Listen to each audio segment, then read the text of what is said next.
Alright, in this video we'll be talking about operations with rational expressions.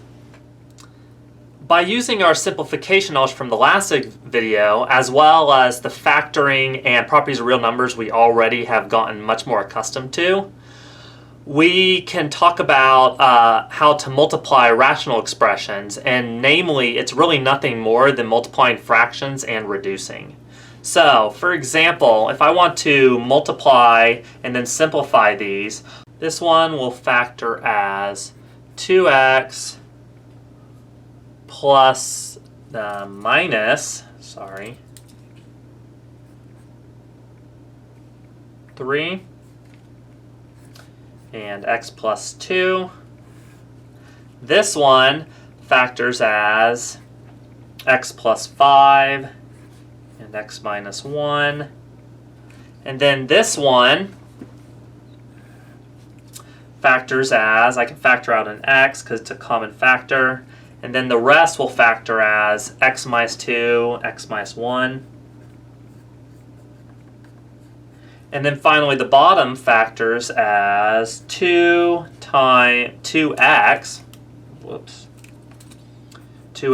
times x minus 3. Okay? And actually we have a 2 left in here as well.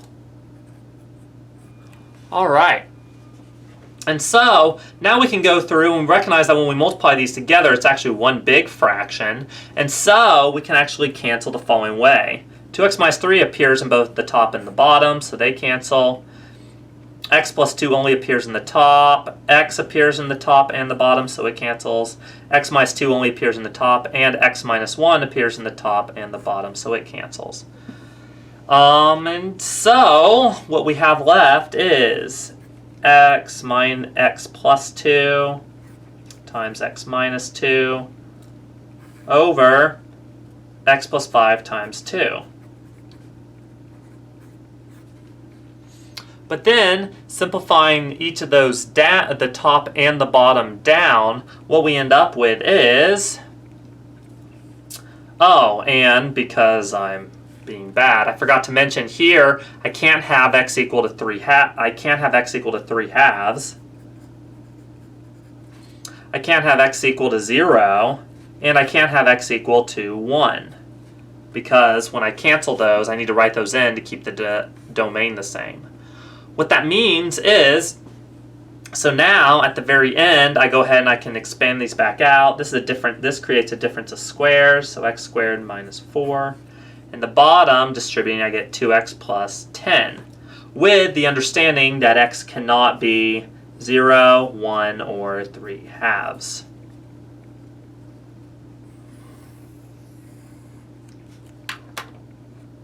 Now, to divide, it's very similar to multiplying. All we have to remember here is that division is really just multiplication by a reciprocal.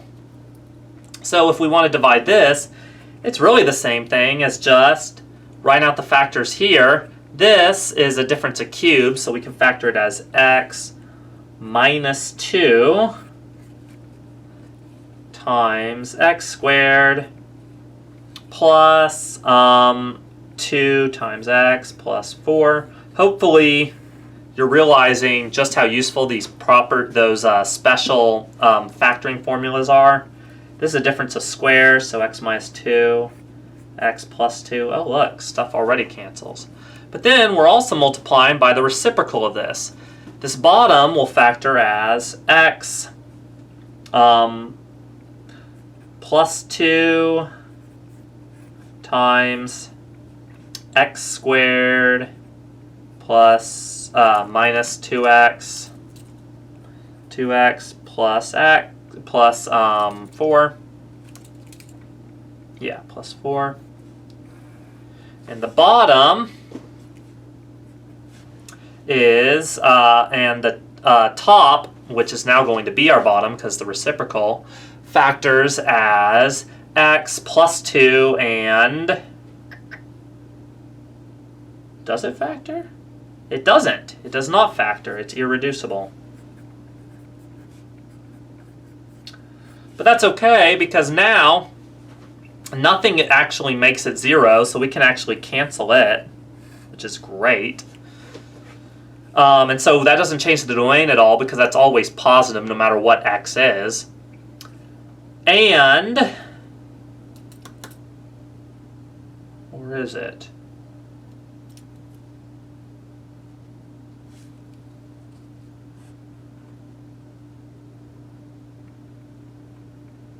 Yeah, no, it is. X plus 2 and x minus 2 both cancel as well.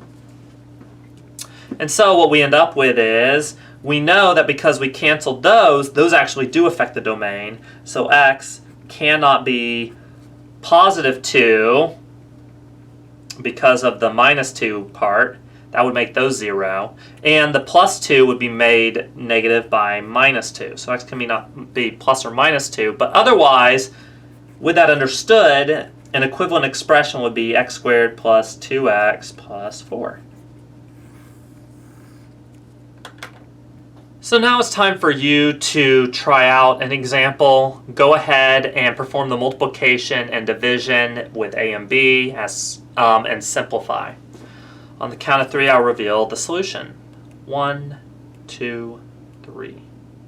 So there's the solution for those two problems. Sorry about all the scribbles. Now, subtraction and addition also are not too difficult if you can remember that first you have to find a common denominator. Namely, for example, let's try to subtract this and simplify. So, getting the common denominator, so here's the reminder of the process of how that works to be able to add and subtract fractions. Here, to get the common denominator, let's multiply top and bottom of this by that denominator. So we have x times 3x plus 4. And the bottom will be x minus 3 times 3x plus 4. Meanwhile, over here, let's multiply top and bottom by x minus 3. So we have x minus 3, x minus 3, 2, and 3x plus 4. Now, I'm not going to expand the denominator, but I will expand the numerators. The reason why is that expanding the denominator never, ever really helps you out. Here we have 3x plus 12, and now, because we have a common denominator, we can put the fractions together. Here, I'm subtracting all of this, so that's minus 2x plus 6, because you have to distribute the negative. So lots of little things to be aware of. But as long as you're paying attention, it's not too difficult. Here we have 3x minus 2x gives me an x.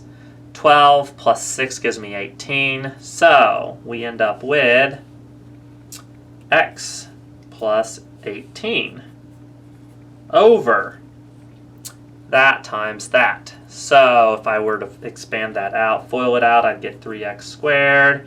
Outer 4x minus 9x, so 4x minus 9x is negative 5x, and then minus 12. So I finally expand the denominator in the last step. In general, a far better method is to use something called an LCD. So LCD stands for least common denominator.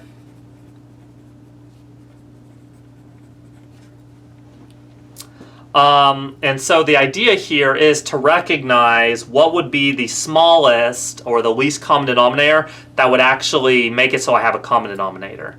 Well, here I have 1 over 2 times 3, so factor the bottom. 4 and 4 is 2 times 2, and that's just a 3. So what I'm missing from each of these is a crucial step. I could multiply these together to get a common denominator, but it's much easier than that. Namely, here I'm missing a second 2, so I can multiply top and bottom by 2 here. Here I'm missing a 3, and here I'm missing 2 2's. Putting all that together, I get 2 over 2 and 2 is 4 times 3 is 12, plus 9 over 12, and then minus 8 over 12.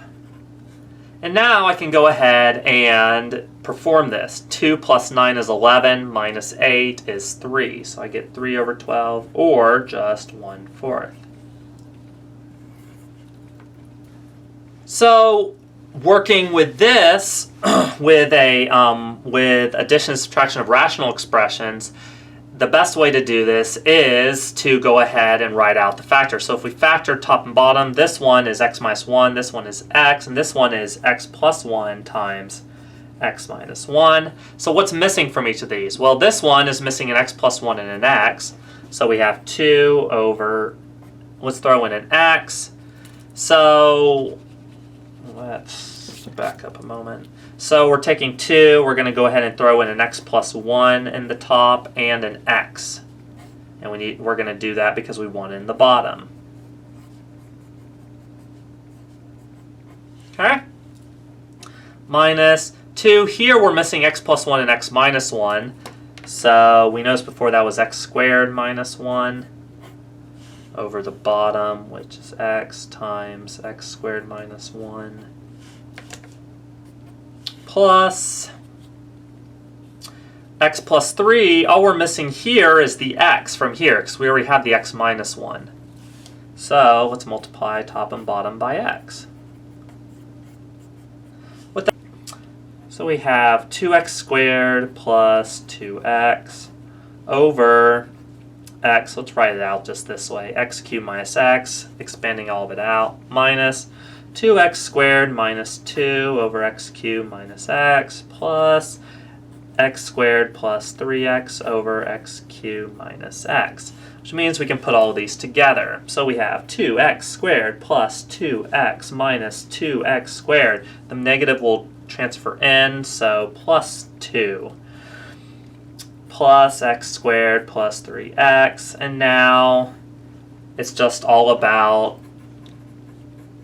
going through and combining like terms. The 2x squared and the minus 2x squared will cancel. The 2x here and that, and we still have an x squared left over. So we would have x squared, 2x and the 3x combined together to give me a 5x. And then finally the 2 will be added in as well, over x cubed minus x. Now let's go ahead and factor top and bottom to see if we can simplify. The top factors as, so let's just stop and think for a moment. Does the top factor? The top does not factor because the 3x and the 5x. So actually this is the end of, that is our solution. Now it's time for you to try an example, so go ahead and perform the following additions and subtractions and simplify. So on the count of 3, I'll reveal the answer. 1, 2, 3.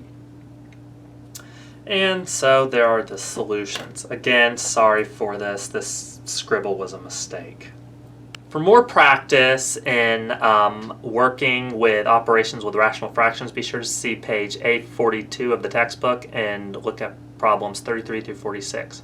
In my next video, I'll be talking about complex fractions.